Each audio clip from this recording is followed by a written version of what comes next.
గోదావరి మాట్లాడింది. ఒకానొకప్పుడు రామానుజాచార్యుల వారిని పరమభక్తుడు రామచంద్రమూర్తి. రామానుజాచార్యుల వారంటే భగవద్ రామానుజుల గురించి కాదు నేను మాట్లాడుతున్నది. భద్రాచలంలో ఉన్నటువంటి అర్చక స్వామి పేరు రామానుజాచార్యుల వారు. ఆయన దేవాలయంలో ఉండగా దేవాలయంలో ఉన్నటువంటి విగ్రహాలని ధ్వంసం చేయడానికని బయలుదేరి వచ్చారు. ఉత్సవమూర్తుల్ని ఎత్తుకుపోతారు ఎలా అని చెప్పి సీతమ్మని, రాముణ్ణి, లక్ష్మణుణ్ణి ముగ్గురిని పట్టుకెళ్లి తిన్నగా గోదావరి ఒడ్డున ఒక రాళ్ల కుప్ప కింద దాచారు.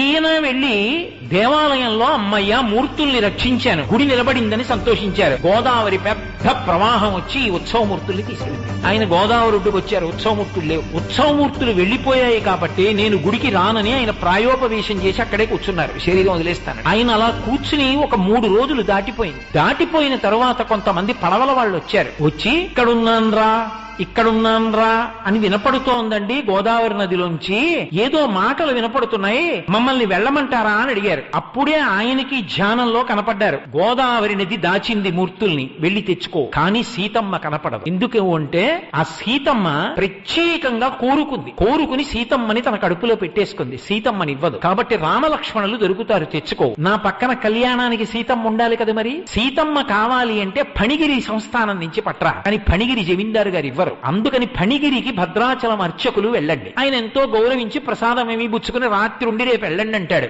రాత్రి కుంచకోళ్లతో రహస్యంగా తలుపులు తెరిచి సీతమ్మని ఎత్తుకొచ్చేయండి, ఆ సీతమ్మని నా పక్కన పెట్టి కళ్యాణం చేయండి అన్నారు. అర్చకులు జమీందారు గారి దగ్గరికి వెళ్లి ఆ రాత్రి పడుకుని రాత్రి కుంచకోళ్లతో తలుపులు తీశారు. తీసి సీతమ్మ విగ్రహాన్ని ఎత్తుకొచ్చాము అనుకుని లక్ష్మణస్వామి విగ్రహాన్ని ఎత్తుకొచ్చారు. కంగారులో కొంత దూరం వచ్చి చూస్తే లక్ష్మణస్వామి మళ్లీ లోపలికి వెళ్లి మళ్లీ అక్కడ పెట్టేసి సీతమ్మని తీసుకొచ్చేశారు. ఫణిగిరి జమీందారు గారికి తెలిసి భద్రాచలం అర్చకుల్ని దండిస్తానని బయలుదేరదాం అనుకున్నారు. రాత్రి రామచంద్రమూర్తి కల్లోకి వచ్చి ఫణిగిరి సీతమ్మని నేనే కోరుకున్నానయా జమీందారు, బయలుదేరి వచ్చి మొదటి కళ్యాణం నువ్వు చేసి జనక మహారాజు గారి స్థాయి పొందు అన్నాడు. ఆయన మేళతాళాలతో బయలుదేరి వచ్చి కళ్యాణం చేశాడు. గోదావరి తన కడుపులో సీతమ్మ నుంచుకుంది. ఇప్పటికీ భద్రాచలం కళ్యాణంలో మనం చూస్తున్నటువంటి సీతమ్మ ఫణిగిరి సంస్థానానికి సంబంధించిన సీతమ్మ. అందుకే మూర్తుల్లో తేడా తెలుస్తూ ఉంటుంది.